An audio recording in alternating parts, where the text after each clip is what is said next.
Welcome in, Monday edition, Blue Sky Live here with you this morning, starting another week. SEC action finally here for the Ole Miss Rebels. They knock off Georgia Southern 52-13 on Saturday night at Ball-Hemingway Stadium. We'll put a bow on that and look ahead to the Wildcats. 11 o'clock ABC for Ole Miss and Kentucky on Saturday. First of 8 conference games that will decide the Rebels' fate the rest of the way. So we'll look at that stuff. Rebel Grove, we've got plenty of coverage for you. Got stuff there this morning as well. And a big week here at MPW Digital. So all that and more coming up. Blue Sky locations throughout Mississippi, all the way down to Macomb and down 55 throughout North Mississippi.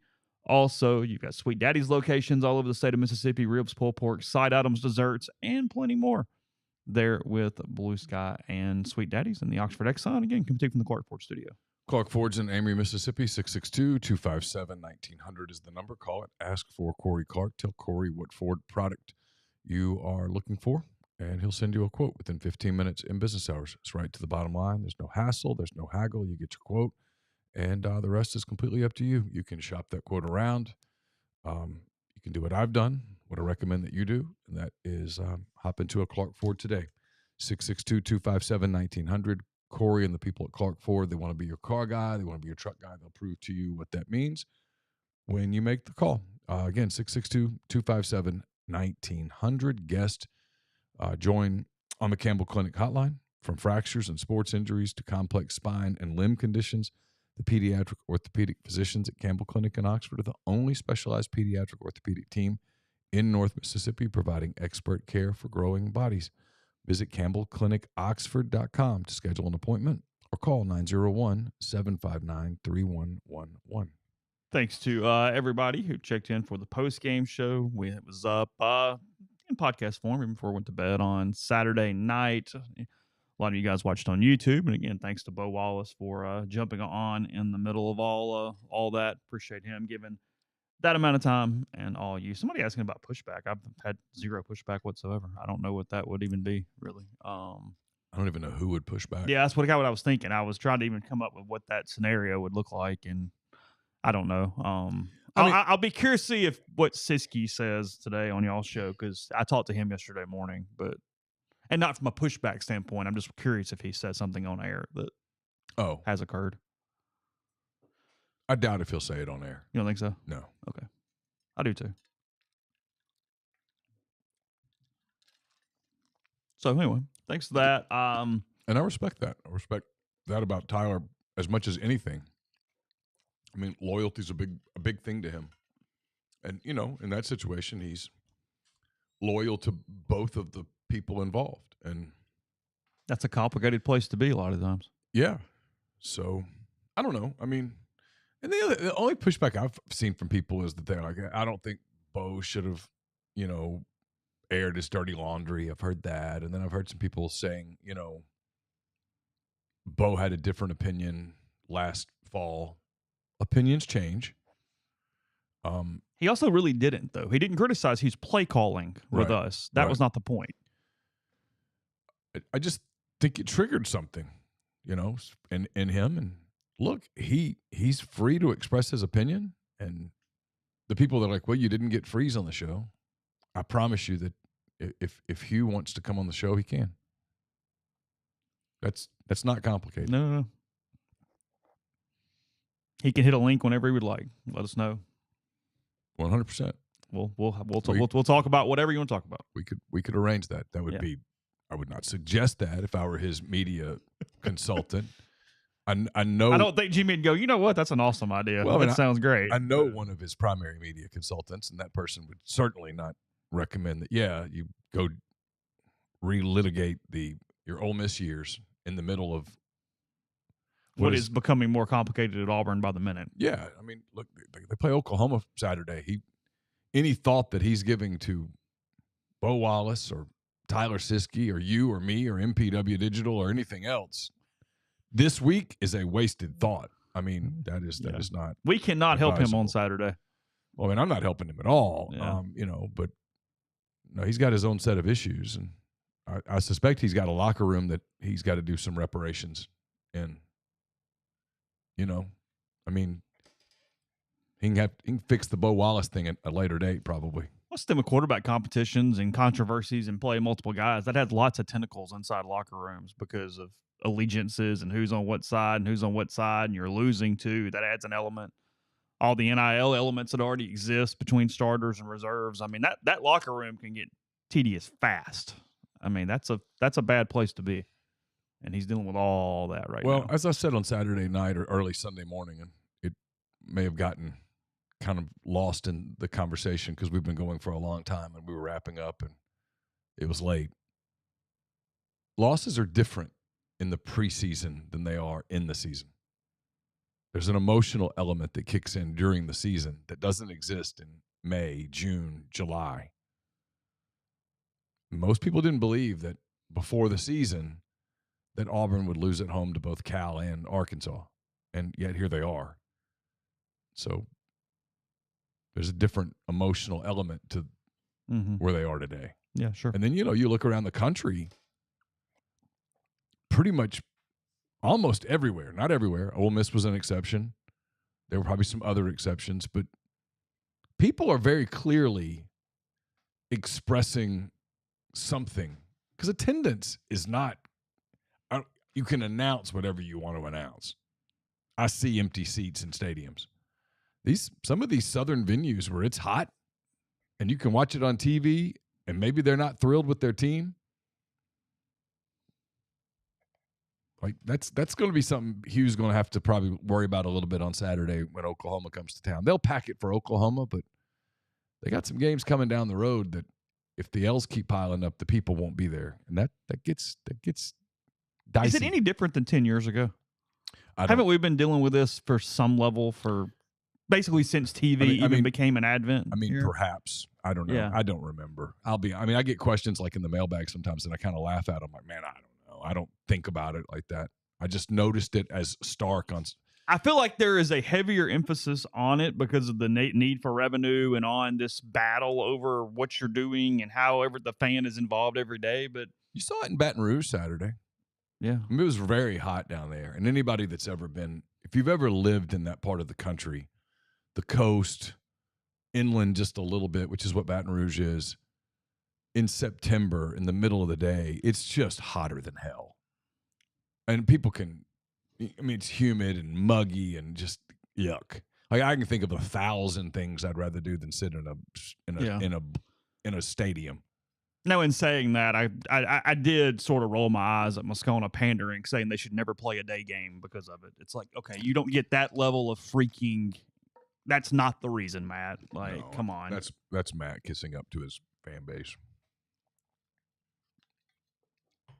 But no, hey, look. Everybody's playing day games. Look around the country. There's more day games than there are night games. There's a reason for that. It's math. It's money. There are multiple windows during the day, fewer windows at night. There's a reason for that.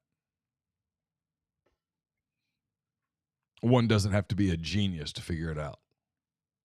To me, the team that's losing or has any kind of struggle at all with people not showing up, that's like that doesn't even whatever. It's when a team is really, really winning and then they kind of leave or they're not showing up, not leaving, not showing up. Where you go, why? That's more the ones where I'm like, that's interesting. Yeah, I mean, that's not going to get into the whole thing. The gnashing of teeth all over the place about the students leaving at halftime is just, it cracks me up. If I could have left at halftime Saturday, I would have left. I mean, the game was over. There were other things you could go do. I'm never going to blame. I do think halftime should be cut to the NFL length. Yes, it's too long. It's too long. It's forever. Because the NFL halftime, you're in and out. Well, we've covered this ground. I mean, we just had an NFL Sunday. The game's exactly like they've always been. Noon to 3:05. Mm-hmm. The 3:25 game's over at 6:20, 6:25. The Sunday night game starts at 7:15. You know the schedule.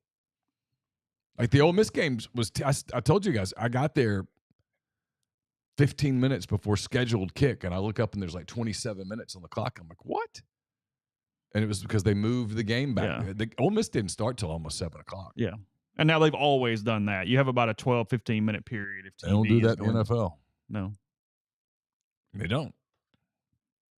But they also have a game starting at 3:25, not 3:05, to go ahead and make way for it. But they have games at 3:05 that kick at 3:05. And the NFL games kick at noon, not 12:01. Noon. Yeah, it's the good part. It's when red zone, they go pow, and they're like almost like synchronized swimming. Balls go in the air, and you go, and here you are. And here we, and we're gonna get to Ole Miss in a second because they actually play a real team this week. I know NFL's Tuesday, Wednesday, or whatever, but that was maybe, the Saints had not fully gotten me in, but I was very interested. They had me at least intrigued after the first 2 weeks. And if you can be 2-1 after 3 weeks in a season and lose a fan base, that's kind of what happened yesterday a little bit. That was a really hard game to watch. Well, they couldn't block Jalen Carter. It was a very frustrating. Well, McCoy was out. Center gets hurt. They've got Taysom Hill out, which you think about it either way, he really helps that offense do a lot of things. So there was plenty of personnel reasons why it happened, but just in general, frustrating game, very conservative plan in a lot of ways. I mean, I didn't hate the field position game the way they kind of did it, but then they're constantly trying field goals on 4th and short. Like, I mean, there's just, especially because it's so stark. First, because Sirianni goes for a ton of 4th downs for the Eagles, and then I watch Lane all the time. So my mind is not set up for every time there's a 4th and 1, let's just punt or kick a field goal.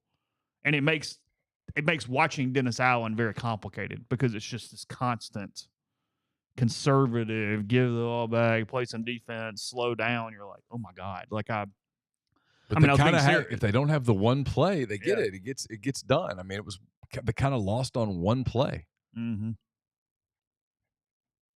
I mean, it was a well-designed pick play, and it worked. Yeah, they had 3 people run into each other. I mean, so he runs wild. I mean, otherwise, if they handle that better, that's probably a stop, and you win the football game. You let the tight end go 10 for 170, I think, yesterday, or at least at one point he was 10 for 170. Well, he's really good. He's Hurt's safety valve. That was probably the one game that I really watched. Mm-hmm. For an NFL Sunday, that was a pretty boring slate. It shows us that we're 3 weeks in and we know nothing, which is the NFL's goal and reality. Yeah. Panthers win a game. Texans get smoked. Yeah, Ravens won a game. Yeah, but they're good. I mean, they are, but they were. Dallas is 1-2. They tried to give it away. Mm-hmm. This line was higher than we thought. Opened at 16.5, went to 17, went up to 20 on Circa. Circa came out straight at 20 on an opening yesterday. I think I remember saying I wouldn't be surprised as high as 17. Yeah. I mean, Ole Miss is covering every line. They're putting up massive numbers. They haven't. I thought Lane's quote last night was pretty interesting, where someone was asking him, it was the new guy for the Clarion Ledger, was asking him about, did you see these defensive numbers coming and stuff like that? And Lane was like, essentially, slow your roll. Haven't played anybody. Let's play somebody. I mean, I wrote about this in 10 Thoughts yesterday. If you go look at S&P numbers, SP plus, Ole Miss is 4th right now. And they've got some good number games coming up. But if you look at the numbers of the teams that they've played, and Ole Miss has contributed to the lower numbers, but I mean, it's pretty stark. I mean, 130, one something. I think Wake's the best at 80 something. Oh, Wake's in the 80s. Yeah, that's good it's going well. How'd they do Saturday? I have no idea. Who are they playing? I don't know. You don't know? I'm not truly know. Louisiana Lafayette, I think. Oh, is that right? They win? Hey Siri, who won the Wake Forest game? That explained a lot right there. She don't even know. I think they were off. She has them losing to Ole Miss 40-6. Yeah, they're off. They were 1-2. Okay. They play Lafayette this week. Oh. They had a bye to get ready for the Cajuns. Hate that I missed that one. Yeah. I mean, it's I think somebody said it yesterday. It's sticker shock just because it's different. I mean, even in the last few years when Ole Miss has been very good and they've won 10 games 2 out of the last 3 years, you weren't seeing 17 to 20 point lines against pretty good SEC teams. You know what I mean? It's not Vanderbilt or whatnot. I mean, Kentucky's not a bad football team. Kentucky's good defensively. Yeah. I mean, they're going to give them some looks and some tests and things that, I mean, now Ole Miss might just outscore them because they just run past everybody. I don't know. But I mean, if you told me this is a game midway through the fourth, I'm not shocked on Saturday. I mean, I don't. I'm not going in going, hey, automatic, just straight 4-touchdown blowout. I mean, Georgia just beat them by a point. I honestly just don't know. I mean, I truly don't. I have no read on it at all. Kentucky was more focused on Ohio than I expected. They played a really crisp, clean game. I sort of thought there'd be a slog in the middle between Georgia and Ole Miss. And, his teams traditionally cover lines against those kind of teams. Mm-hmm. They sort of take care of business. They're methodical. I guess I kind of thought they would play well. And they definitely did. Got a few minutes here, and we'll get into lines in the next segment. I did the snap count analysis stuff this morning. It's at rebelgrove.com. And again, we're not in SEC play. It's going to get bigger, but there's a proof of concept. And we talked about Chris Paul a good bit last week because Lane Kiffin bragged on him, mentioned him being a game player when you turn the lights on. That happens in every sport. It's all the time. That, camp was pretty critical to Chris Paul in a negative way. People kind of said some stuff, said, hey, I don't know if he's the guy. I don't know if this, whatever. That scuttlebutt was really kind of resonating through camp. And yet he's clearly been their best linebacker. He's been arguably their best defensive player outside of some of the havoc they've had caused on the defensive front. And from advanced metrics, regular metrics, and again, I get it was the opponent it was on Saturday. He was pretty phenomenal on Saturday, though. I mean, he did everything pretty damn well, including some pass coverage, which moving in space is not his forte typically. Well, he looks like he's lost some weight. Mm-hmm. Just looking at him post-game when he came in. Yeah, I don't know. I mean, he looks good to me. They look really good on defense. They have impact players. I talked to a couple of NFL guys yesterday or Saturday. This was like, hey, what do you think about this team? What do you think about this guy, this guy, this guy? And I was like, who are you watching? Like, who are you taking notes on today? And he was like, Ole Miss is, they send out like stuff about 30 guys. He goes, we're not looking at 30 guys. And I'm like, who are you looking at? He told me who they were looking at. He did not mention Paul. He kind of told me who on that team they were looking at. But I just like, what do you think of them in general? And he's like, they're clearly bigger everywhere. That's the thing that sticks out to NFL guys who couldn't care less who wins the game. Just could completely. It's impossible for them to care any less than they care about who wins that game. And I talked to two of them who were the exact same way. That was the big thing that stuck out, was just how one of them had been at practice on Wednesday and then came back for the game, kind of part of the scouting process, and was struck by just the size. Mm-hmm. And on defense, starting to see a little more rotation take shape. They're fairly healthy. They got fortunate with some of the, we thought, maybe injuries over the course of the team. Daquan Wright caught a pass on Saturday. J.J. Pegues came back in immediately after what looked like a shoulder something in real time as it was happening. So he's okay. In real time, it looked like a collarbone. It did. They got the little Key Lawrence played a lot more snaps on Saturday. Played some defensive snaps. Got back in it. They played Yam Banks more on Saturday. He got a lot more work over the course of the day. Well, I mean, I think we could see in the Wake Forest game that there was a couple of spots back there that probably it was going to create more competition. And then up front, they are what they are at this point, which is very good. And playing a pretty standard like 5-man rotation, which is going to help you, going to keep guys fresher. Lane has not had that luxury. I think Jerquan Scott could have played if he had to. I think they just gave him one more week. That's my guess. Because he played 23 snaps, I believe, against Wake Forest and then did not play against Georgia Southern at all. But he seems to be no worse than he was. I was told Daugherty could have played if he had to on Saturday. He was moving around like he could have played. Mm-hmm. I mean, it was their last you know how NFL teams treat that fourth preseason game? That was the case for a couple of those guys on Saturday. It's one of the reasons I was surprised they put Pegues back in there, honestly. Because you just go, it doesn't matter. Yeah. Get Jamarius Brown some reps and see what happens. I'm sure there's an excitement in that building. I can tell you, I'm excited about it. You feel a little more juiced? Well, yeah, I was tired of those games, honestly. I mean, going to a game where the only thing that you're even remotely questioning, and I didn't even remotely question it, is are they going to cover the line? That's not exactly scintillating. I mean, it's not. People can get mad about that, but it's true. No, this is fun now. I mean, let's find out. I asked Lane last night, are you excited eager, whatever the word may be, to sort of see exactly what this team is against SEC competition. And he goes, yeah. I mean, he admitted, he didn't want to disparage any of the teams that they've played. But they haven't played a good team. I mean, I wrote about this on Saturday night. I mean, they've played 4 teams that if those 4 teams, if the 3 Furman, Middle Tennessee, and Georgia Southern played all 16 SEC teams on the road, and Wake Forest played all 16 teams in Winston-Salem, the collective record, in my opinion, would be no better than 2-62.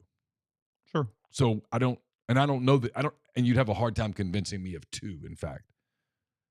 So, I mean, if that's the case, and it almost certainly is, you just don't really know exactly what a team is, other than it's one of the reasons I was like, really, when I saw the 2 NFL guys that I knew, I beeline to them during a TV timeout, like, hey, what do you think? Like, what's, because I just kind of wanted to get a different person's opinion.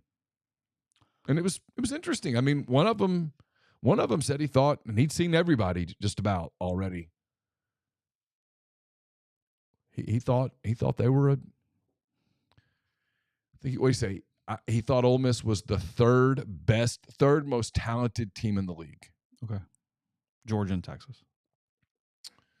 Or Bama. I think it was more Texas was clearly number 1. Okay. And then it was kind of like this jumble of teams. He said the jury was still out on Georgia a little bit in terms of just how elite Georgia will be. I do think Saturday is obviously that Georgia-Alabama game in Tuscaloosa is a big game.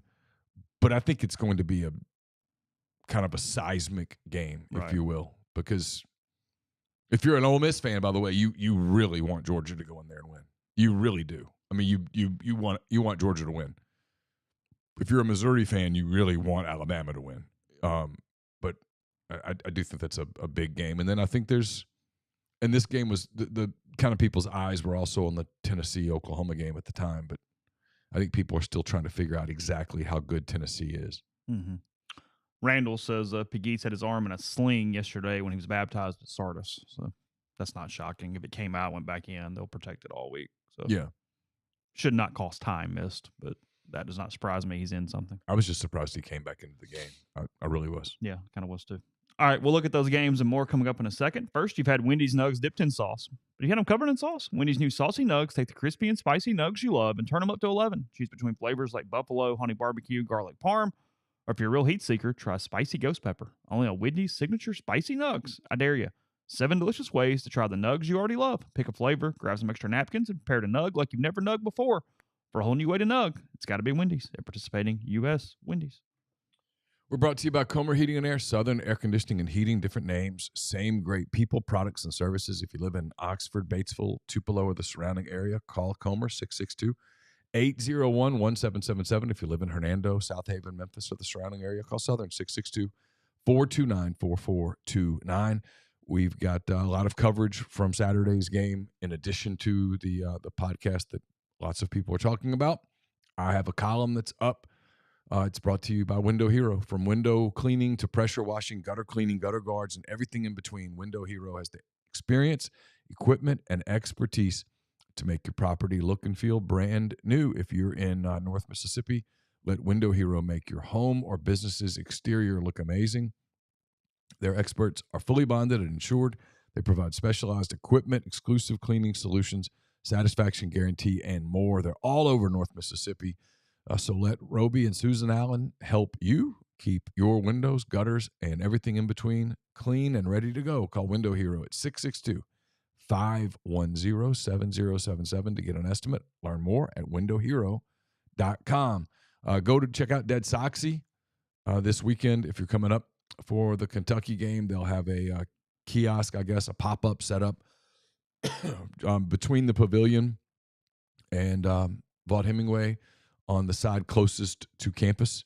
So if you're in the parking garage, it's on the other side of the parking lot as you head towards campus. Check them out. Drop in, see the latest styles that they have. Join their subscription service and more. It's deadsoxy.com. Deadsoxy, SOXY.com. I'll have a notebook today, brought to you by Southern Q Sauce, Craft Barbecue Sauce. Southern Q Sauce is crafted by hand in small batches to capture that tangy, sweet, smoky taste with just enough heat. They also have a variety of rubs. Old Faithful, which is their all-purpose rub. Old Smoky, Honey Pecan, the Clucker, the Longhorn. So whether you're a professional pitmaster or an occasional backyard chef, Southern Q Sauce has the sauces and rubs to have your friends and family coming back for more. Check it out for yourself. Go to southernqsauce.com. Use the discount code Rebel Grove for 15% off your order. We'll have an MPW Digital Extra again on Thursday. It's presented by Rustic Revivals. Based out of Flowood, Mississippi, Rustic Revivals builds tables and other furniture by hand with locally sourced lumber. The husband and wife team of Josh and Ashley Pierce specialize in custom-ordered tables, beds, dressers, coffee tables, bookshelves, decorative cabinets, and chairs. They have a limited selection of ready-for-pickup pieces available in their shop. They deliver within 250 miles of Flowood. All pieces are sealed for protection. Podcast listeners get 10% off their purchase by using the code REBELS10, REBELS10. You can also go to rusticrevivalsms.com. Check them out on Instagram. They really have beautiful pieces. Check them out at Instagram, Rustic Revivals. You can also order directly by calling 228-217-1243 or email rusticrevivals@gmail.com. The only game on Thursday looks like it's Army Temple. Is that correct? I don't know. Are we just not in that time of year yet? I guess all the action and stuff hasn't started when you get that doesn't start until usually like mid-October. Yeah. So Army Temple on Thursday is your game. On Friday, Virginia Tech at Miami, a game that early in the season, before the season, people thought would be something of potential consequence. Instead, Virginia Tech loses to Vanderbilt. And now they find themselves 17.5-point underdogs on the road at Miami and Coral Gables on Friday. Yeah, this game opened at 8 back in the back before the season, and now it's at 17.5. So Miami's legitimately good. They're very good. Yeah, they're good. They class of the ACC. I don't even know where they're getting competition from at this moment, unless Clemson. Maybe Clemson. Yeah, Clemson's still really good up front. I mean, they've hammered teams since Georgia. Georgia's really good. I mean, I'm not completely ruling that out just because they had a bad day against Georgia that day. Sometimes teams do improve over the course of a season. I mean, people can question whether Dabo should use the portal more, blah, blah, blah, blah, blah, but they have typically built pretty good teams at Clemson. Washington was in the playoff a year ago, but they now find themselves a 3-point underdog at Rutgers on Friday evening. Huh. Shannon's going to do a good job back at Rutgers again. Shocking. He's a good coach. Good coach. Done a good job. They have a ceiling, but they know who they are. They get to it. They play one brand of football, and it's competitive, which at Rutgers is that's a win in and of itself. They do a good job. I watched some of Illinois, Nebraska on Friday night. I watched a lot, actually. It was, the part that I watched was entertaining. I'm really happy for Altmaier. Sure. Really happy for Luke. He's done a good job. Played really well in a tough environment on Friday night. Mm-hmm. Were you watching at the end? No. Okay. And I had gone to bed, but when I woke up the next morning, I watched the Twitter highlights and found the plays sort of in overtime and whatnot. I don't listen to Brando call a lot of games because I don't watch a lot of Fox games. Yeah. I know Tim, he has no issue with Illinois or Nebraska. His call, though, was like a home SEC radio announcer losing a game. Illinois pulls off this game on the road, and he goes really almost quiet. No emotion whatsoever. Like deadpanned it. Like subconsciously, there's no doubt he was pulling for Nebraska. Because he had some sort of thing where he went from all in to just like a funeral when Illinois won that game on national television on Fox. It was weird. I was like, because I looked at the comments. I'm like, am I just imagining this? Everybody's going, hey, like, what's wrong with that dude? Like, what happened? I don't know. I don't know. Yeah, it was just really strange. I mean, again, I do not believe he has any emotional connection to Nebraska or Illinois, to the best of my knowledge. He's from North Louisiana and is very interested in Dale Brown Court staying Dale Brown Court. But otherwise, I don't know where his allegiances lie, but I don't think they're in Champaign or Lincoln. Maybe he's tight with Rule. I don't know. Don't know. Yeah, like I said, it was just the whole game I thought was fine until the very, very literally last play. And I was like, yeah, the part that I watched, I didn't even have volume on. I think I was watching like on my outside TV because Caroline decided to come home for the weekend, so she was home. So I didn't even have the volume on. So I didn't even know who was broadcasting the game. Did I see somewhere that is it Nebraska's lost 8 straight overtime games? Is that a correct stat? There was a thing on our message board that somebody was talking about the post game show that Rivals. I don't know if it was Rivals. It was or, Rivals. Was it Rivals? Yeah. Yeah. I mean, shut up, Neal. Don't say it. Just stop. They mentioned something about overtime. Close losses or overtime losses. I don't know something. what the streak was, but obviously it's a thing. It wasn't a defining loss for Nebraska, but it felt like a big loss for Nebraska because you had a chance right there at home to get another one, get to 4-0. Sure. Hadn't really played anybody unless you count Colorado yet. And again, Bert's kind of got Illinois, again, mentality. They know what they are. I hate college overtime. Like the Missouri-Vanderbilt game went to overtime, and I realized in that moment how much I despise it. I don't hate it until it gets to the 2-point conversions. Well, that's ludicrous. Yes. Like that deserves, you know what we deserve? We deserve all 4 quarterfinal games to go to 3 overtimes. And so games are decided on 2-point plays that nobody runs the whole year. Well, because the thing is, really, we deserve that. And I guess Missouri would have been the ones to have to do it. I still think the strategy is if you get the ball second in the first overtime, go ahead and go for 2. Because you get to dictate it, and if you have 1 2-point play, I can decide it with my best play. Who got the ball first? Vanderbilt, right? Yeah, so Missouri tied it to put it back. Yeah. Right? Feels right. Yeah, feels right. Yeah, Vanderbilt. Because Missouri scored on 1 play. Yes, right. The pass to Burden. And then Missouri scored again, field goal, and then Vanderbilt missed a field goal. So, yes, that is correct. Just so you play for 4 hours this way. And now you go, okay, here's what we're going to do. We're going to decide the game this way. It's like in soccer when the games go to penalty kicks, I just lose it. I cannot stand And now that. they have an overtime period prior to the penalty kicks, Still, right? I'm asking. Yes. Okay. Yes. Yeah. You decide the game on a part of the game that never happens unless someone commits like an egregious penalty in the box. Because frankly, we do so few 2-point conversions. We better. I mean, it would be like taking the soccer all the way and going, you know what? We're just going to do 40-yard field goals until somebody misses. We're just going to kick field goals. I bet it's just something that random, sure. Yeah. Idiotic. I hate it. But it is what it is. It's so stupid. So do you think we're getting closer to whatever you want with the new NFL model? Because the old NFL model was worse than the college model. Yeah. Well, the NFL model where both teams are guaranteed a possession is right. And then after that, you decide it. Mm-hmm. What I would really like, what I think is the best way to do it, is we're adding 10 minutes to the game. We're going to play 10 minutes or 5 minutes or 7 minutes. And the clock's going to be part of the game too. Yeah, Nebraska 0 for 8, no points, no first downs, 4 interceptions in their last 8 overtime periods. Oh. That's a team that doesn't know how to win and freaks the hell out. Yeah.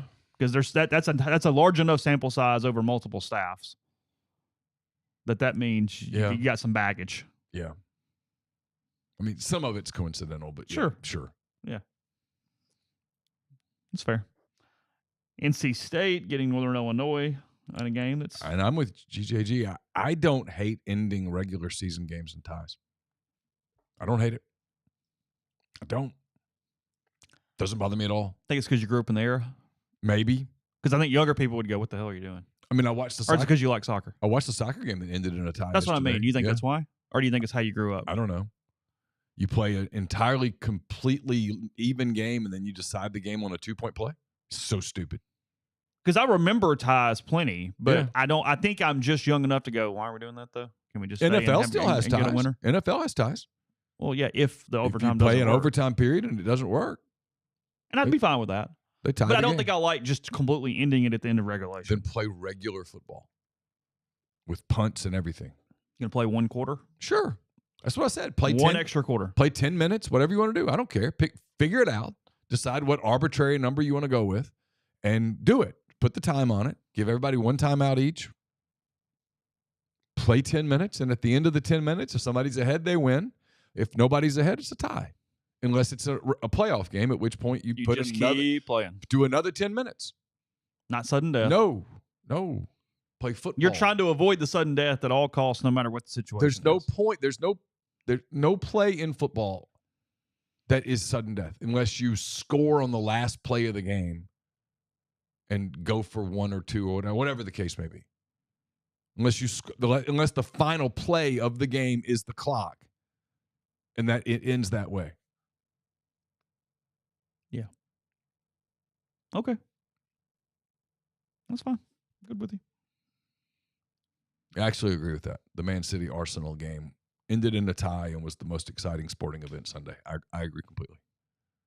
It's just such a different sport, though, with the way the entire table is set and everything. Like, we have, to me, there's a big difference when there's such an emphasis on one game as there is in college football. And that maybe it's our fault we have such an emphasis on it, but yeah, it changes the dynamics. One game in soccer, and of course, over the course of the EPL, is not going to dictate your day for the most part, with a tie versus a win. I guess I'm playing devil's advocate here, but if Toledo and Bowling Green ended in a tie, would anybody get? But we're not talking about that. What if Georgia Alabama does? So what? Ends in a tie. Well, okay, but it's a tie. Means they're dead even. You'd walk away going, "Wow, I'd love to see that again." I don't think it's the end of the world, but I don't know that it's preferred. So if they go to a third or fourth overtime on Saturday night and it gets decided because Georgia runs out of 2-point plays. Well, but that's saying that the worst possible scenario, just because it's not the best, means we should just stop in a tie. Yeah, just difference of opinion. I would prefer the tie to 4 overtimes.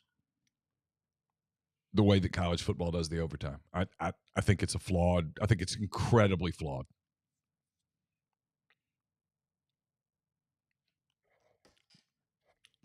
Because if you tie in soccer, you get 1 point, mm-hmm. and you get 3 if you win. Yep. Is that correct? Yep. Okay. That's what I thought. But how many games are played over the course of the table?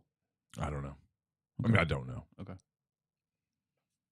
I mean, I know it goes a long time, but I don't know how many games are in it. I don't know. Okay.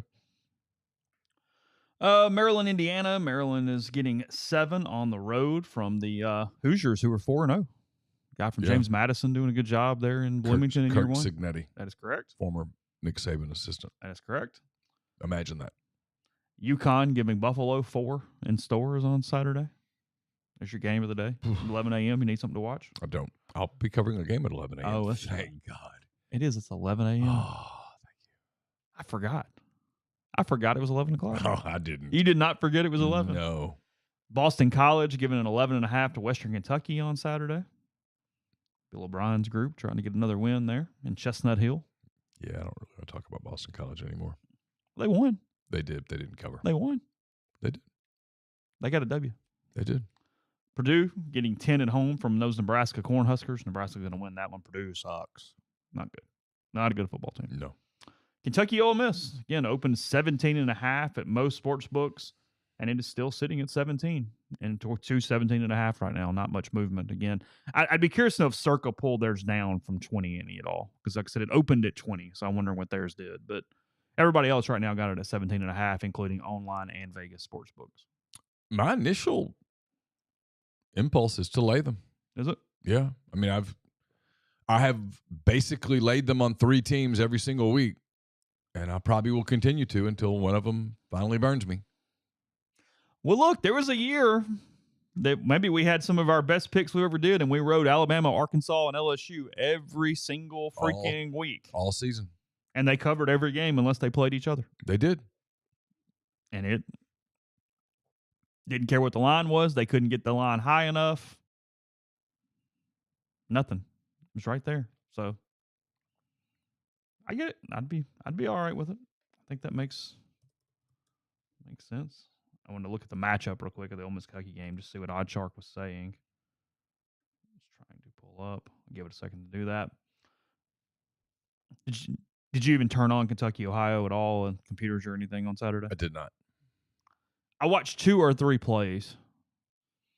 I thought Mark Stoops' comment at halftime, I mentioned on the postgame show, was really funny when he he blamed himself for listening to his coaches who made the wrong decision. I thought that quote was really, really funny. Oh, He said that he was really frustrated because he knew the right call, but he listened to everybody else, so he was mad at himself. He didn't just do what he thought was best. oh, So his mistake was listening to other people at least he owned it, though. and letting them be wrong. At least he admitted that ultimately he's wrong. He made the call.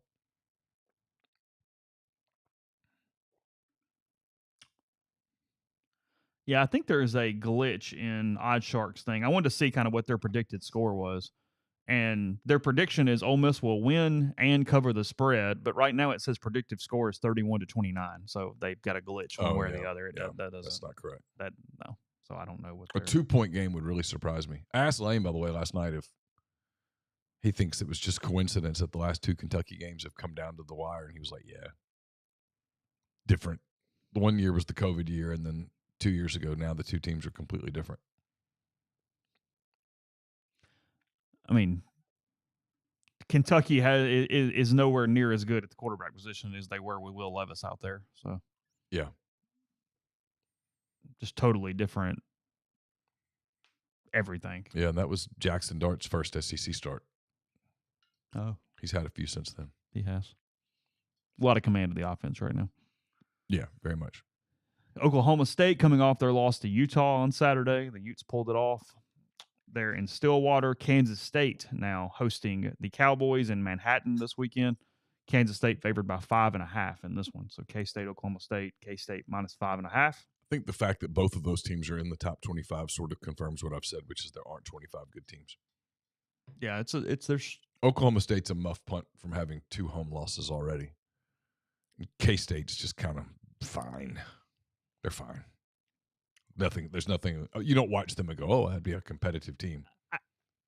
I guess somebody will do a study on this in a couple of years. I'm wondering, are the teams that are in that classification you're talking about, are they more flawed than they have been in the past? And there's a reason for that with portals and all these different things. Or is it we have so much freaking exposure to every team that we just see warts of everybody right now? I just think the teams at the very top are significantly better than they used to be. Mm-hmm. There's lots of them. And so it's making the mid-level team look worse. They're getting all of the mid-level players, mid-level teams' best players. Yeah. I could be wrong. I haven't given it like a tremendous amount of deep thought, but that's what I think. Think about that. If you watch SEC teams, I mean, how many SEC teams right now would you be comfortable labeling as bad? 1? State is the only bad team. Okay. Yes. Out of 16. Think about that for a minute. Yeah. 1 mm-hmm. that you go, they suck. Yeah. No, 100%. I mean, everybody else has good players. Everybody else has a possibility. There's a road to mediocrity, if you will. That's what we're talking about. To a record that will come across as mediocre. But if you put those teams in some of the mediocre leagues, they would walk through them. Yeah. They would cruise through them. Like if you put South Carolina in the Big 12, I'm telling you they'd finish no lower than 2nd or 3rd. Oh, wow. Because they'd get after you defensively up front. Yes. Yeah. That's okay. Well, I mean, Oklahoma State's what, the 2nd or 3rd best team in the Big 12 right now? Is that what we're saying? Yeah. I mean, they beat an Arkansas team that I think if you objectively rank them, Arkansas is what, 11th, 12th in the SEC? Sure. And Arkansas, if they don't muff a punt, they win that game. Mm-hmm. Now, they did muff the punt, and they lost the game, but you're changing something sort of fluky to lose the game. And as it was, it went to double overtime. It did. That's my point. Like, I think if you put Arkansas in the Big 12, they would finish no worse than 3rd. And they're not going to finish 3rd in the SEC. They're not going to finish 8th in the SEC. Good game in the American, which we can't say very often this season. Tulane hosting South Florida on Saturday, 11 o'clock in the morning for that. The Wave giving 6.5 there in New Orleans. Against the Bulls, Navy coming off their win over Memphis where they just ran and ran and ran and ran. I'm so mad at myself. Had it on my very short list, and I was like, just do it. And Navy? I overthink. Navy giving 2.5 in Birmingham against UAB on Saturday. Feels like a trap. You don't trust anything anymore. No, I mean, my philosophy on Thursday, I'm literally going to pull it up on the screen. I'm going to close my eyes, and I'm going to point somewhere on the computer. And wherever that's where I'm going to go. And you're going to pick that team? Yep. Okay. Or I'm going to get like Campbell to call in and do it. Give me picks. Who you got? Michigan -9.5 at home against Minnesota after they went over SC. It's a big win for Michigan. It's a huge win. We talked about this, I think, before you came on Saturday night. I'm not changing all of my opinions on Michigan because they still only threw for 30 yards. You can only win so many games throwing for 30 yards. Sure. But I don't think they're going 7-5 either. I mean, it speaks to something about them that they won that game. Stayed at it, played hard. Yeah. Their one loss is to the best team in the country right now, probably. Now, it was the only script that could have won that game. They had to get ahead. Like, everything worked out. Sure. So I guess that's my point. If you told me they went 9-3 still, I'd go, okay, yeah. Yeah. I get that. Yeah. I don't think I would pick them for the playoff. No. But they don't suck. No. Big Ten's not going to get a bunch of playoff teams because the Big Ten's not real good. It's got one really good team. And they're going to beat each other. The rest of them are. Yeah, Mm-hmm. I'm not sure Ohio State's going to lose any games. Yeah. James Madison giving 19 to Ball State at home after their trouncing of North Carolina on Saturday. Yeah. 50 in the first half, 70 for the game against the Tar Heels. That's a moment. It is a moment. Sometimes things work out from a planning standpoint. I laughed on how look, did it turn into job balls? I don't know. But the Athletic, they did a huge embed with James Madison about how they've become like the head of the group of five in a way. And then they go put up 50 in the first half on North Carolina and thought sometimes the gods just come down and bless you on the week that you do it. Yeah, the way it works out, because totally different story if North Carolina wins that game 63-13. You go, okay, awesome. Yeah, super. Yeah, just instead it went that way. When you do that, you just go in with an open mind. You don't go in with preconceived notions. Liberty on the road at Appalachian State on Saturday. Big game there. Flames and the Mountaineers. Yeah. South Al ended up trouncing them, right, on the Thursday game we were watching here? Yeah. Okay. Demolished them. Because Siskey had App State. Yeah. Okay. So you got there. Yeah. Hey. Georgia Southern returning back to the state of Georgia after playing Ole Miss, and they're on the road with the big rivalry game at Georgia State on Saturday. They're 1.5-point underdogs in Atlanta at Turner Field. I did think Georgia Southern was really well coached. Oh, they were. I thought they were. I thought they played really hard. They got over that initial shock and settled in and played pretty good football for a while. And the onside kick that they executed was amazing. It's well done. It was incredibly done. The kid kicked it with his other foot, totally caught Ole Miss completely off guard. Lane wasn't overly frustrated, didn't seem. I think he was in the moment. I think once he'd watched the film, he was like, that was a hell of a play. I mean, sometimes the other team tries too. Yeah. He wants to yell and just goes, yeah, okay. Well, no, the kid made a great play. It was well executed, and if you're Georgia Southern, put that on film. Louisiana, Wake Forest. Wake Forest giving 3 to the Cajuns. What's wrong? Thought I heard something. Okay. Louisiana giving 3. Wake Forest giving 3 to Louisiana Lafayette on Saturday in Winston-Salem. That's a 2:30 start on that one.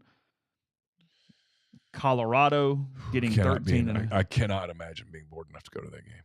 Wait, what? Wake and ULL? Yeah. Like, I'm trying to think, like, what would your mental frame of mind have to be? You'd have to have a kid playing in the game. You have to have a kid in the game. That's the only way. You love your Deeks. And you only get 7 opportunities to see them at home this year. So we're going to saddle up and see them play the Cajuns. They got sports bars. Does Wake sell alcohol in the stadium? I don't know. They did not sell it in the press box. Okay. I can tell you that. So you don't know? Had they, there would have been a purchase. UCF giving 13.5 to Colorado in Orlando on Saturday. Yeah, that's what they should start doing, is selling alcohol in the press box. Hey, a revenue stream. Not the worst idea. I mean, I'd buy a beer. I mean, there are schools out there that give beer in the press box. I go get a beer at the basketball games. You do? I do. I get a beer. People look at me on press row like, oh, my God, Immortal Sin. I'm like, come on. It's a Coors Light. And you're just sitting there. It's okay. It's not changing that. It's not changing the way I'm watching this basketball game. And it's right there. I mean, literally, it's right there. Well, it's really how I kind of judge how everything's going. Because if I have to wait in the line, that means something. It means things are rolling. If I can just walk right over there, get my beer, and the lady's like, hey, and she visits with me for 10 minutes, I know things aren't going so great. It's fair. And you've seen both. I've seen both. Yeah. We'll get to the rest of the lines in a second. First, G&M Pharmacy, 662-236-2222. They deliver locally in the Oxford area and they offer medicine. Fibs groups the same day each month and take care of you. One trip to the pharmacy, one delivery. You have everything you need when you need it with G&M. Also, let them transfer your medications easily. One phone call, they take care of the rest. So whether it's in Holly Springs or Oxford, that's 662-236-2222. Yeah. Mark says you're not performing open heart surgery. I mean, exactly. In fact, I'm just literally inserting a score to a column that I wrote during the LSU game. Are you retiring soon? How long should you wait to take Social Security? What accounts should you pull from first? Are you already retired? Should you consider Roth conversions? These are just some of the questions that can only be answered with a personalized retirement income plan. Andrew Sego Wealth Management specializes in helping folks just like you come up with their retirement game plan. Whether you meet at his office in Collierville or prefer Zoom from anywhere, schedule a free discovery meeting and see what they can do for you. It's rebelsretire.com. Brought to you by Grenada Home Center. They've got paints by Benjamin Moore, Pittsburgh Paints, Farrell Calhoun, flooring of any and all types, stone countertops, whether you're looking for granite, quartz, or anything else. They've got window treatments from plantation shutters to whatever else suits your fancy. It's Grenada Home Center, 1301 Sunset Drive, Suite H in Grenada. Call them at 662-226-3127. Arnett's Fine Jewelry is a fourth-generation jeweler located in the old Lamons Jewelry Building on North Lamar Boulevard in Oxford. They offer expert jewelry repair, diamond engagement rings, wedding bands, stackable diamonds, genuine stone bands, pearls, and much, much more. Super gifts for many occasions, birthdays, graduation, anniversary gifts. The holidays will be here before you know it. That's how this works. The football season rolls by, and you look up, and all of a sudden you're shopping for Christmas. Arnett's can help you find an awesome gift for the holidays at Arnett's. They want to be your jeweler. The College Corner this weekend, if you're coming up for Ole Miss and Kentucky, stop by the College Corner in the Oxford Commons right off of Sisk Avenue. More than 4,000 square feet of the best Rebel gear. Plenty of parking available. Their staff's going to have you in and out, ready for the Grove in no time. Also check them out at collegecornerstore.com. They have help me, Chase. You did the camo Realtree.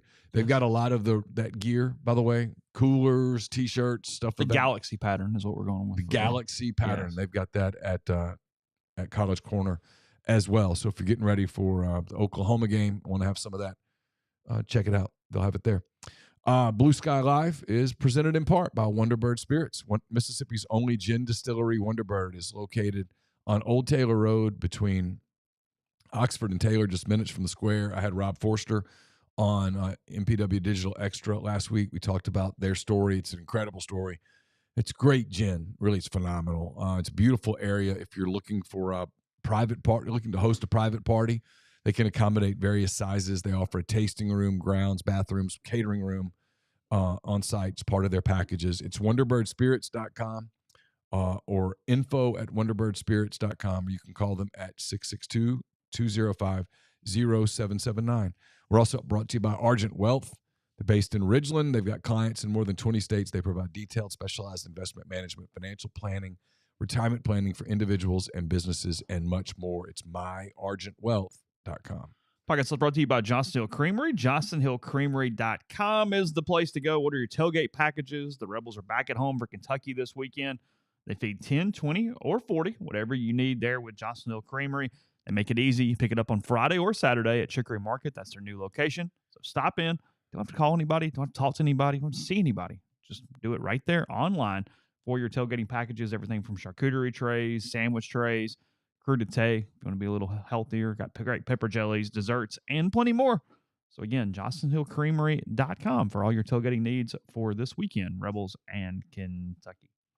I was shocked. Bill in the stream, by the way, says that Wake does sell alcohol at games. There you go. He has a daughter who goes to Wake Forest. There you go. There you go. You want answers? And see, there by you go. God, we'll give you answers. Kid is involved. He went to the game. That's fine. Yes, there you go. That's I went to the Arkansas-Mississippi State game last year. I mean, I forgot you did that. I did. Stayed for the whole thing. It was close. It was close. It was close. I'll give it that. It was competitive. It was close. I don't know how competitive it was, but it was close. Look, I love it too because we all love brackets and everything else. But it's my favorite thing about the first round of the NCAA tournament is to go, "Wow, that was a great game." And you went, "That was a close game." Actually, is what that was. That was a close game. There's a difference. That was.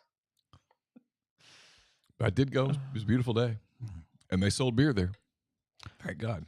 Is Gus and KJ going to cover the 13.5 against the Buffs on Saturday? Are they 13.5-point favorites? They are. Wow, that's a big number. I don't know. I've not seen UCF at all. I have not either. They're undefeated, right? Did I imagine that? I don't know. You know, for whatever reason, they have your attention span has not been. They have stayed underneath my radar. They're 3-0. Okay. They have beaten TCU 35-34. Oh, see, close game. Sam Houston 45-14 and New Hampshire 57-3. Okay, so they haven't played anybody yet. No. TCU is their only sort of game. Sort of being the key word. Because SMU wrecked TCU on Saturday, right? Yeah, Dykes got kicked out. He was pissed. Yeah. 2 unsportsmanlikes apparently get you run. Or he had a cold one in the office, and he's like, you know what? I'm going to kill somebody if I stay out here, so I'm going to go. Do you know the trophy for SMU TCU? It's like a big map of the Metroplex, maybe. I don't know. It's an iron skillet. Oh, that makes sense. It's the iron skillet game. Because when I think of SMU, I think of skillets. That is a good point. I mean, that's not. I mean, TCU maybe. SMU, no. No. Jeeves.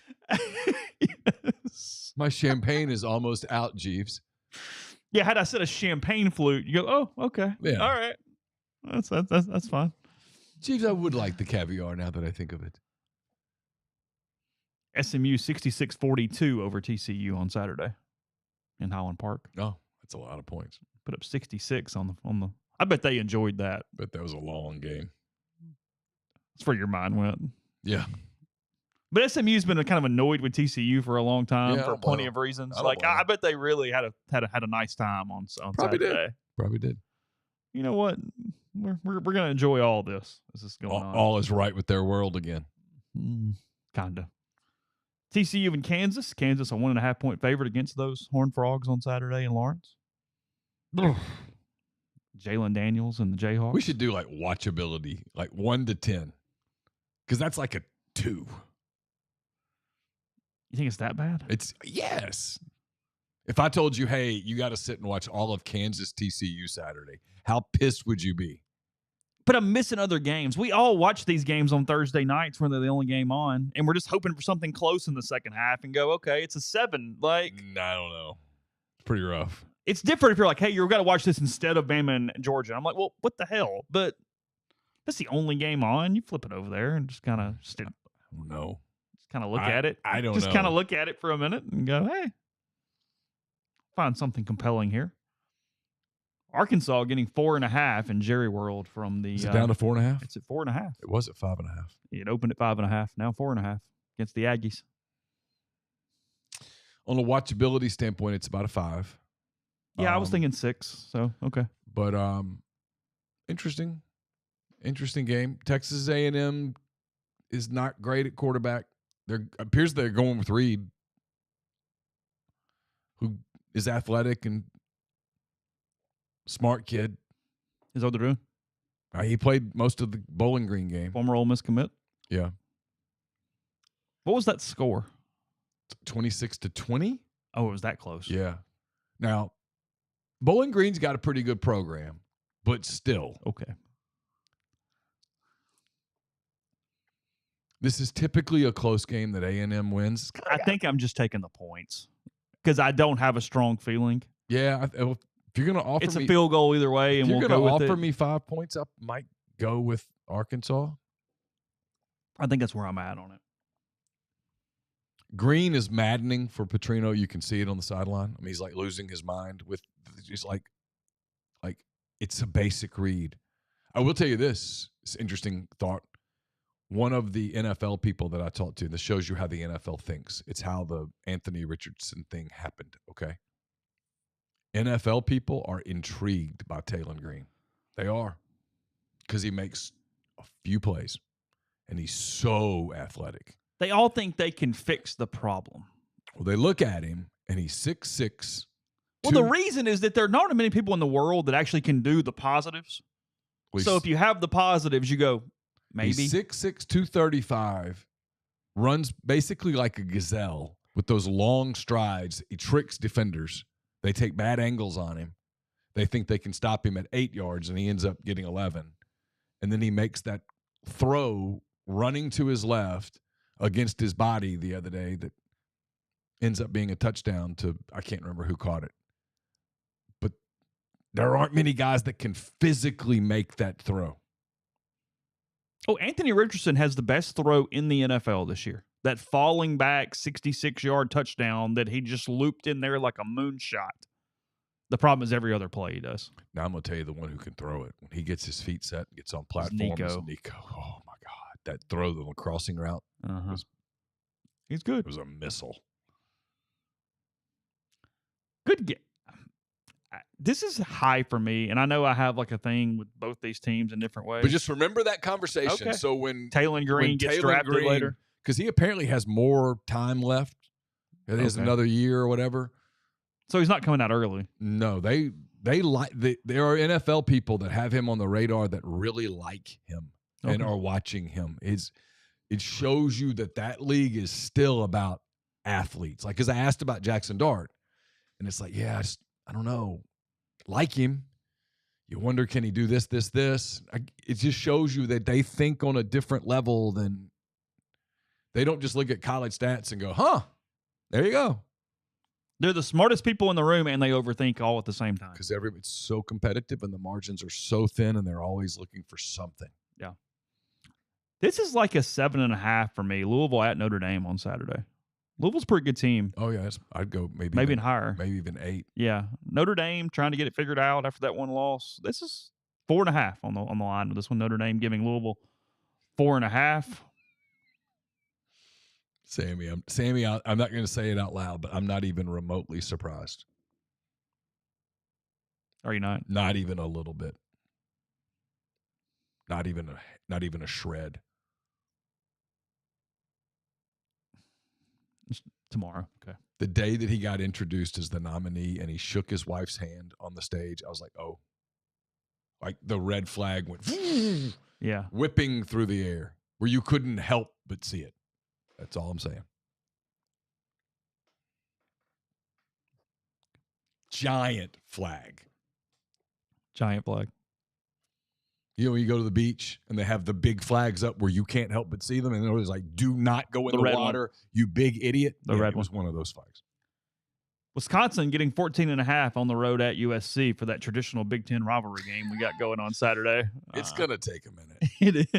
The Texas-Oklahoma to the SEC thing was so natural. Like Oklahoma-Tennessee the other night. It was like an SEC game. I was like, that is an SEC game. This would have been an SEC game if Oklahoma had stayed in the Big 12. Yeah.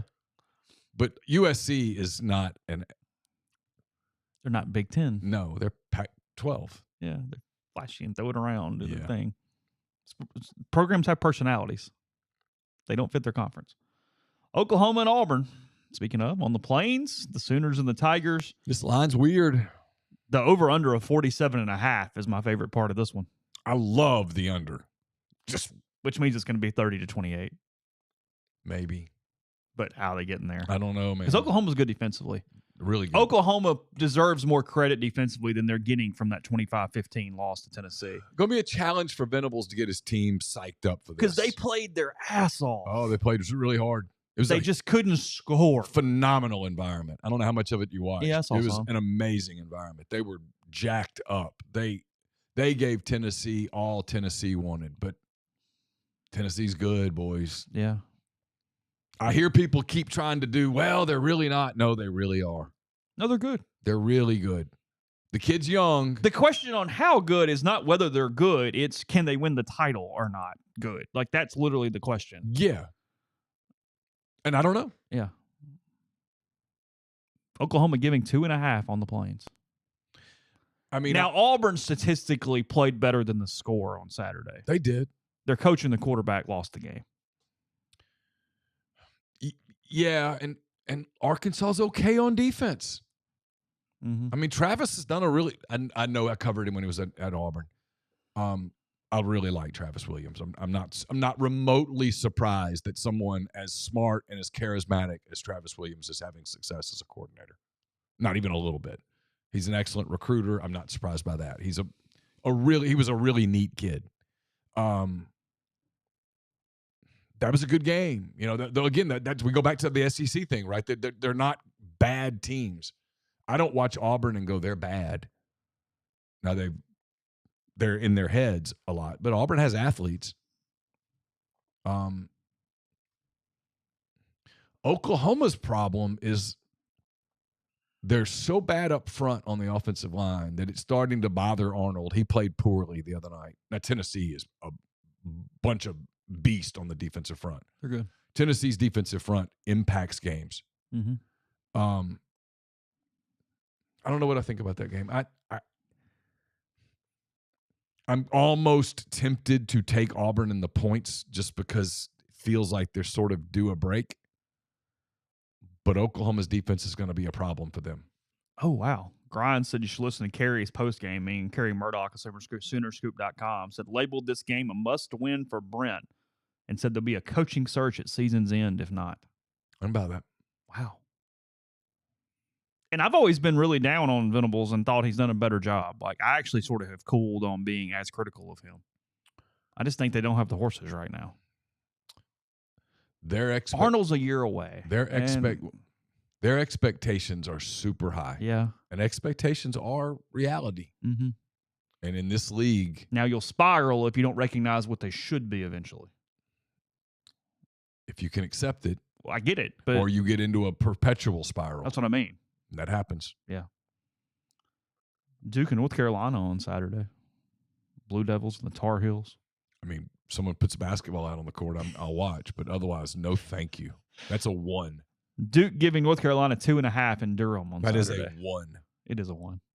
If your kid, rivalry game might push it to a 2. I mean, where's the game?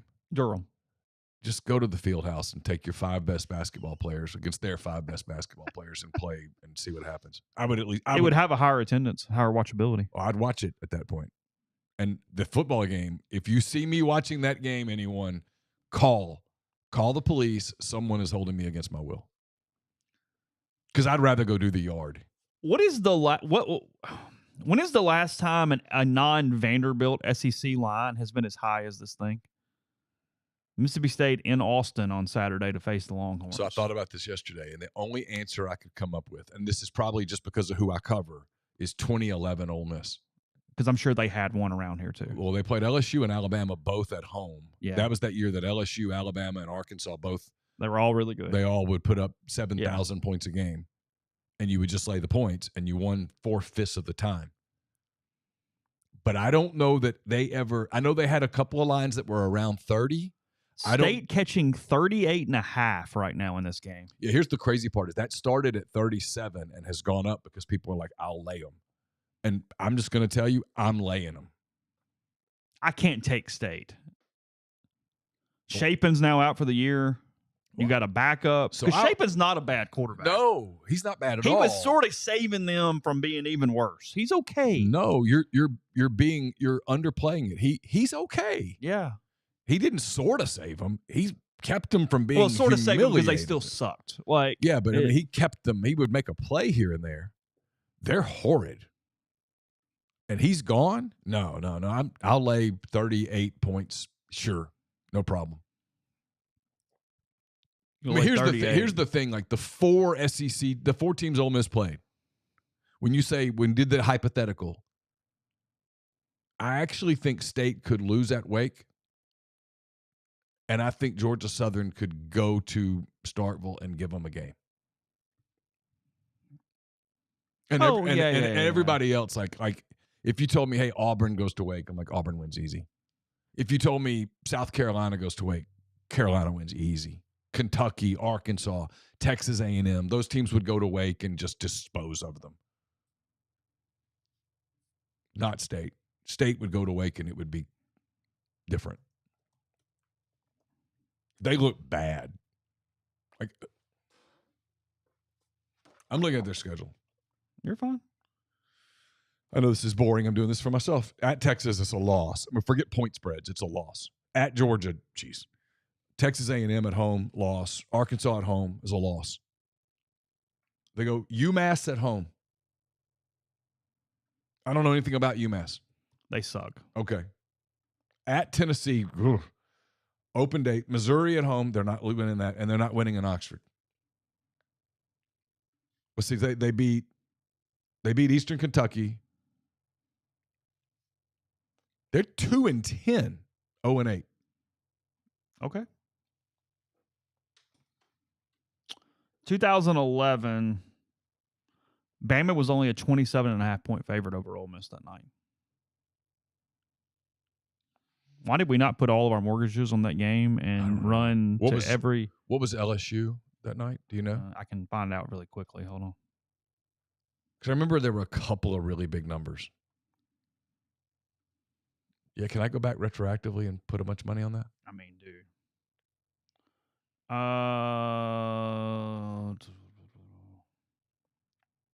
31.5. Yeah, there was. So I remember 31.5. I remember. I thought I remembered there was a number in the 30s, and LSU covered it easily. Yeah, I mean, I'm surprised the number's not in the 40s. And if you told me by the end of the week it's in the 40s, I buy it because I would lay 38 points in a heartbeat. I mean, oh my God. 2018 and 2019, Arkansas was bad. Yeah, but I doubt if they ever had an SEC game where they were a 37-point dog. I could be wrong. I don't remember. Yeah, 38. I mean, Ole Miss has not been a 38-point underdog to anybody. And if those teams weren't, I'm going to have to go through and look at all of Georgia and Alabama's games, which I'm not doing while we're on air right now. But that would have to be where you're looking at for this. And, yeah, I think I'm with you. I think I'm laying them. I mean, it's going to be really, really bad. How long's Ewers out? Is he back? Could potentially come back this week, I think. I wouldn't do it. I'd play Arch again. Yeah, let Arch keep the keys and it'll be all right. I mean, the only thing that's happening right now is Ewers is losing the Heisman. Okay. Yeah. He'll be all right. Big effing deal. Yeah. Probably not where his mind is either, so it's going to be okay. No, his mind's on try to win the national championship and get ready for the NFL Combine. And make money doing that. Yeah. All right, we'll finish this up after a quick break. First, about NE Spark, the fastest, most reliable fiber internet option available. Whether you're streaming the Rebels or connecting with family and friends, Spark offers both residential and business packages with speeds up to 2 gigabytes. They also have their 100 megabytes, now up to 300. So 300 instead of 100, same price as the 100. So to learn more or register for service, that's nespark.com. NeSpark, get connected, stay local. Brought to you by John Edwards, Regency Travel Incorporated in Memphis. John's part of Virtuoso. It's a worldwide network of travel partners. Allows him to supply his clients with added values, unique benefits simply not available to other travelers. So get in touch with John. Let him help you create a trip that makes a lifetime of unique memories. 901-494-3387 or send him an email, jedwards@regencytravel.net. Get the beautiful, healthy smile you deserve at Corinth Dental. Dr. Bubba McQueen, Dr. Jenny Beth Hendrick are devoted to restoring and enhancing the natural beauty of your smile using state-of-the-art procedures that will result in a beautiful, long-lasting smile. From routine checkups to advanced treatment, including implants and Invisalign, Corinth Dental is here to help you achieve your smile goals. So check them out at corinthdental.com. I'll have a what he said, what he meant from Lane Kiffin's press conference today, which I regret now asking questions last night that I should have just waited and asked this morning.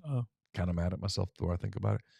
If you're a displaced corporate executive wanting to put your career in your own hands, or you're an experienced entrepreneur looking to diversify, Andy Ludicky can help. He owns multiple franchises and businesses. He uses his expertise to help others find their American dream through a very thorough and free consultation process. So call Andy. Put your life and your career in your own hands. It's 100% free. You've got nothing to lose. MyPerfectFranchise.net or 404-973-9901. I'll have a mailbag to you on Wednesday. It's brought to you by Art Hayes, Sotheby's International Realty. If you're thinking of making a move, put the power of Sotheby's to work for you. Art can help you buy or sell in your hometown or anywhere in the world at no charge to you. Seriously, so call and ask him how. 612-805-5929 or email art at arthur.hayes@lakesmn.com. And we'll have picks up on Thursday, where I guess we'll all lay 38 points. They're brought to you by Kaiser Flooring. Location in Oxford and Batesville, Kaiser Flooring provides outstanding quality flooring products and installation services to residential and commercial properties. They carry the best in hardwood, laminate, vinyl, and tile flooring, as well as carpeting. Their goal is to offer amazing, durable flooring products and superior services to make your life easier. Get in touch with the people at Kaiser at kaiserflooring.com, or you can call them 662-830-3194 in Oxford or 662-371-1912 in Batesville. And we're also brought to you by Meadowbrook Wealth Advisors of Raymond James. We'll have a Pete's Pigskin preview for you on Thursday, looking at Kentucky at Ole Miss.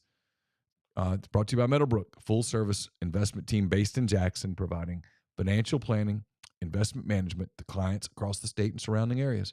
Ryan Geary and his partners are a local team that utilize the strength and resources of a national firm to bring their clients an impeccable level of service.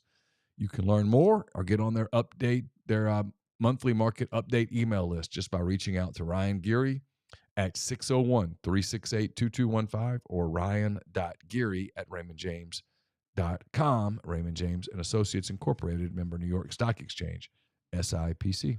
At Citizens Bank, you're not just an account number, you're a valued member of the community, and now if you find yourself in the market for a mortgage, there's another reason to give them a try. Whit Wilson, who many of you know in the mortgage space, is now with the Citizens Bank and ready to help you with your real estate goals. Stop by and visit today. That's 902 Sisk Avenue, Suite E in Oxford. And while you're there, be sure to ask about the School Spirit debit cards and how they donate an amount per every transaction to the local school of your choice, whether it's Oxford, Lafayette, or Regents. That's the Citizens Bank, the Citizens Bank, PHILA.com. By the way, Harold Perkins out for the year, LSU linebacker. He got injured during Saturday's game. Yep. And he is done per lots of reports. His mother was very frustrated. It got out on the internet last night, but it just is what it is. Yeah. I'm sure she's having I get it, but I'm sure it's distressing. Yes. Number of ways. He's in a draft year. He's had a kind of an odd career after being such a standout as a freshman. They used him incorrectly. I mean, he was in 2022, so dynamic day in Baton Rouge. Ole Miss had no answer for him. Mm-mm. He won the game. He was just a pass rusher, and by God, he won the game. He was the best player on the field. No one could stop him. And you were like, this dude. And then the next year they try to put him at middle linebacker. It didn't work. And now I watched a lot of their game against UCLA. I did what I told you I was going to do. I got in my office downstairs, or the TV room, whatever. I get in trouble if I call it my office, but I mean, I don't know. She'll correct me. Because it's family room now? I guess. But I still think of it as that's where I did a lot of so work. Now you're claiming multiple rooms in the house. Well, I do pay the damn mortgage. Okay. I mean, it's going to get real technical. So, yeah. Yeah. Anyway, I put one TV on UCLA LSU and I put the other one on Arkansas Auburn. And I caught myself watching a whole lot more of UCLA LSU because it was just, number one, it was a fantastic uniform game. It was a good uniform game. LSU should really consider going. I'm being honest. Whoa. Yeah. The purple jersey. No. They should think about a white pant with that helmet. It would be fantastic. And taking and UCLA's uniforms the other day, spot on. Oh, they're good. Listen. They're a crappy football team, but the uniforms make them look better than they are. You look amazing. You look absolutely amazing. You suck, but you don't look like you suck. No. LSU's defense is not good. They're not good. I mean, I had a question in the mailbag last week, and I answered it, and I think I would redo it this week. Ole Miss's opponent's toughest to easiest, I think I'd lower LSU significantly. Would you? And by the way, even though they've got one of the better quarterbacks they have left. I will say this, the Nussmeier stuff that people do out there, I think you all are wrong. And I'm almost to the point where I'll stand on the Nussmeier mountain and fight for him. It's because he's not one of the 3 or 4, but he's in the next tier. You know what I mean? He's very good. Okay. He's not elite.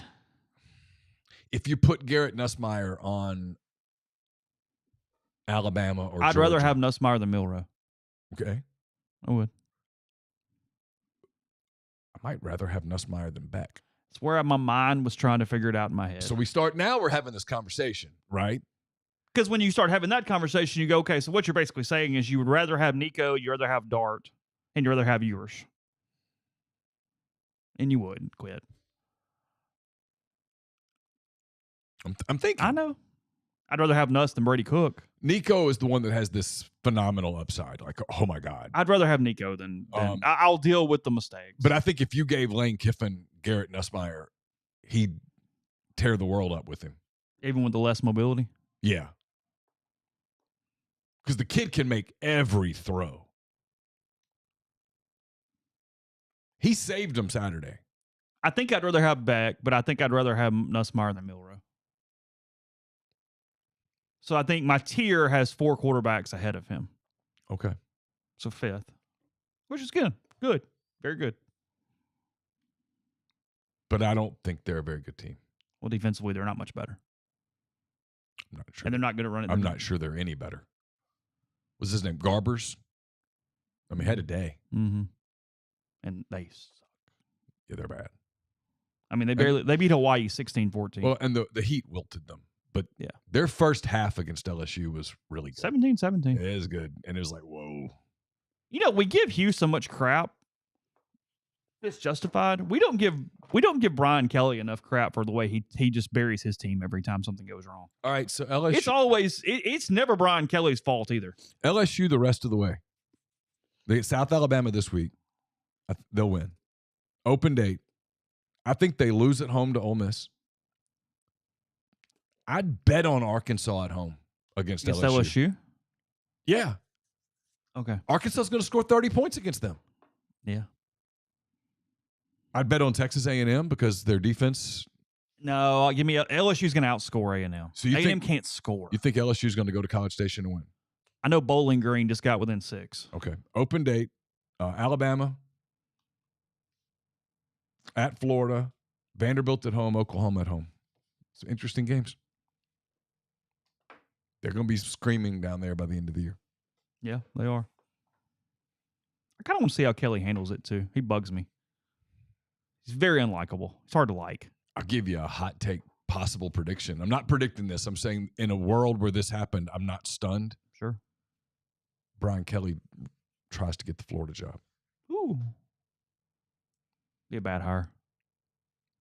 Yeah. But, be a bad hire. I mean, Florida might be in for an awakening where people just use the job.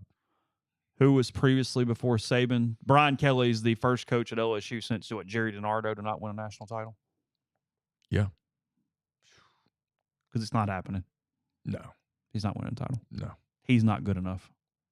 Mm-mm.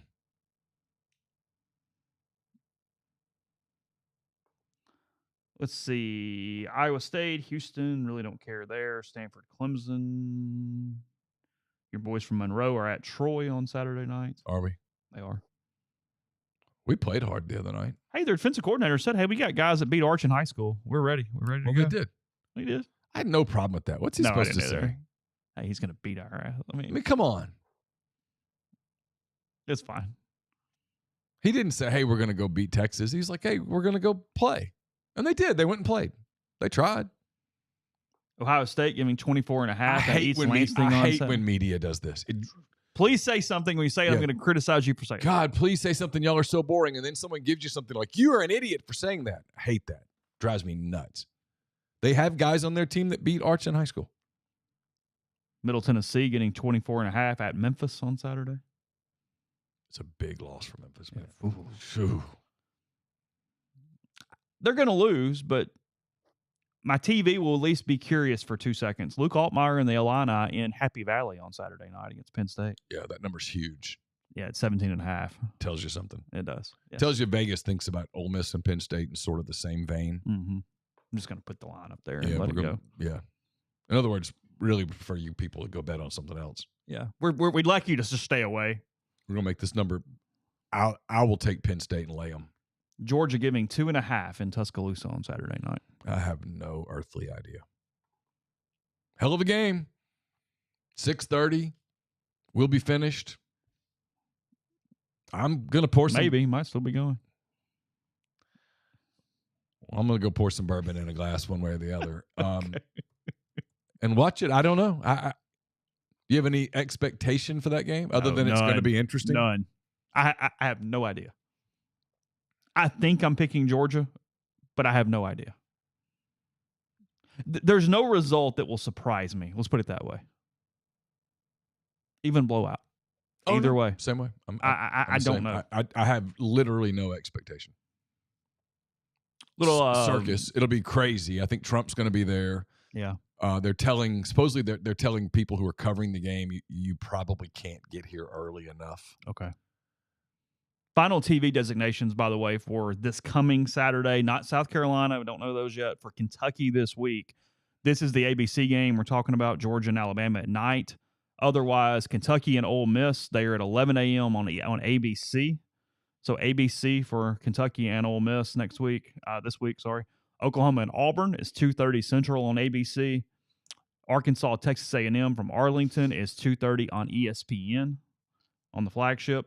And then Mississippi State at Texas is getting hit on the SEC network at 3:15 Central. So what are we getting for South Carolina? Do we have a guess It's here? early or late window. It's middle, it's afternoon or evening window. So the other games are Alabama. Has anything been set?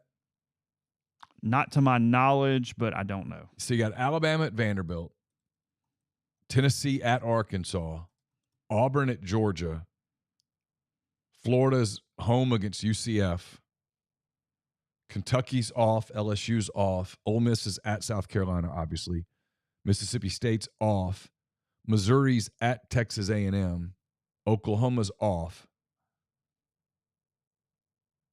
and Texas is off next week. So what week is this? October 5. October 5. Okay, so October 5, what we know Missouri and Texas A&M is at 11 o'clock on ABC or ESPN. Okay.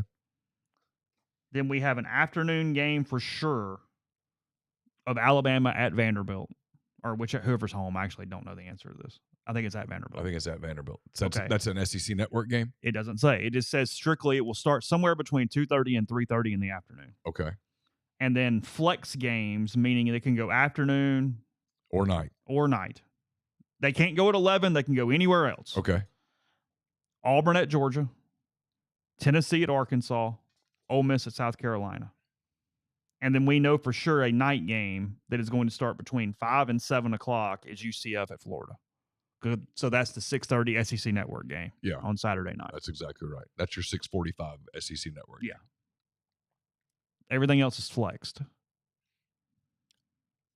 I'll predict mid-afternoon for Ole Miss, South Carolina. So you think ESPN, ABC, 2:30? Yeah. Okay. Because they're not going to jump on Auburn right away right now. Like if Auburn loses... So Alabama at Vanderbilt's SEC Network or ESPN. At 11. Not ABC. No, at 2:30. It's already been set. Okay. What's the 11? Oh, that's Missouri A&M. Yeah. Okay. So my guess is that Alabama-Vanderbilt's the ESPN game.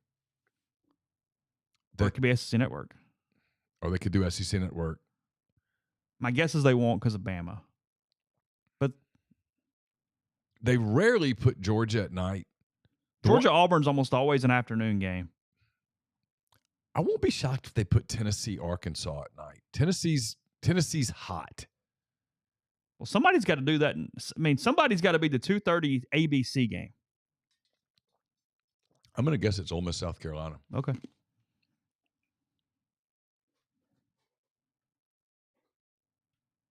That's my guess. Columbia's tough at night. You want that game in the afternoon. I'm just thinking about the TV part of it. I know. If I'm the TV people, I think that's the game I want. Because the game that before the season, you'd go, oh, give me Auburn, Georgia. And now I'm like, man, I don't know. What if Auburn takes it again this weekend? What if Oklahoma beats Auburn again? And what if Georgia loses to Bama? That game's got no smoke. And then I'm telling you right now, I think of these 3 games, Kentucky, South Carolina, LSU, the toughest of those 3 games for Ole Miss is next week. Ole Miss has a great schedule. The 2 hardest parts of their schedule is that South Carolina has a bye this week before next week, and LSU has a bye next week before that game. They are facing South Owl this week in Baton Rouge. 20.5 on that one. Yeah. SMU is giving Florida State 6.5 in Highland Park on Saturday. It's gross. SMU might win that game. How about did Florida State beat Cal? Not bad. Okay. Cal couldn't score, but Florida State's bad offensively. Okay. And then the late games. Cal got kind of screwed on a call, and Wilcox lost his mind. When we're doing the postgame show around 8:30 that night, we've got Washington State, Boise State on Saturday. It's in Boise. We have Oregon at UCLA, and we have Arizona at Utah. Washington State, Boise State's not a bad game. Washington State's off to a hot start. Washington State catching 7.5 on the road in Boise. Yeah. It's not bad. Wyoming at home, getting 2.5 from Air Force. That's a bad game. Yeah. And then the Pride of New Mexico State playing each other on Saturday evening at 7 o'clock. 7.5 the line on that one. Mac Attack, thanks for the super chat. Had to take a call. Takes on OU and Tennessee. It's a great game. It's a great game. A lot of fun. It was a fun game. It was a lot of hitting, very physical. Oklahoma's not getting the credit they deserve because they played really well. Yeah. They just lost. Tennessee, Heupel's doing a really, really It was a version of that 2009 Ole Miss Alabama game where I never felt like the losing team had a chance, but they played really hard and had a defensive effort.